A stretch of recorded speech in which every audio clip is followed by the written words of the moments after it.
Metagenomics sounds like science fiction, but really, metagenomics is the study of the collective genetic material, or genome, of an environment.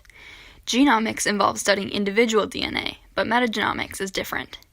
It is allowing us to study the vast majority of microbial diversity that was previously inaccessible by mass sampling DNA from a community. For metagenomics, a sample is taken from an environment, such as soil, the ocean, or even the human gut, and collective DNA is extracted from all present microbes with no need for initial separation. Once DNA is extracted, an enzyme called endonuclease is used to separate the DNA nucleotides at certain points. Then, the DNA fragments are inserted into a small piece of DNA called a cloning vector. The DNA is then inserted into a model organism.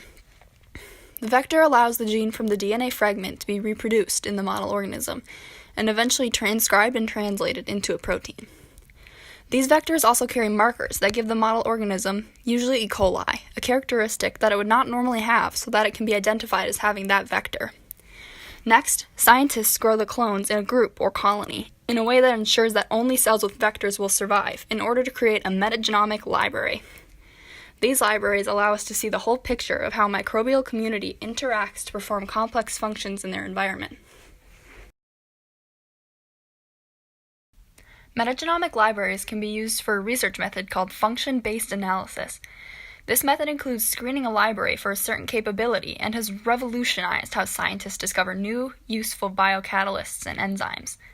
One example of this method has the potential to drastically alter the medical field and how we deal with emergencies. Scientists screened a metagenomic library of the human gut in search of an enzyme that could affordably, safely, and efficiently change donated blood to type O. Blood cells have sugars called antigens on their surface. Type A has A antigens, type B has B antigens, and type AB has both. Blood also contains antibodies that will destroy cells with antigens that don't match what is already present in an individual. However, type O blood cells have no antigens on their surface, and can therefore be given to anyone with any blood type since they will not be destroyed by antibodies. The family of enzymes that was discovered is created by a microbe to cleave sugars from glycosylated proteins that line the gut called mucins. Some of these sugars are the same as A and B antigens found on red blood cells. Therefore, this enzyme could be used to remove these antigens and change red blood cells to type O.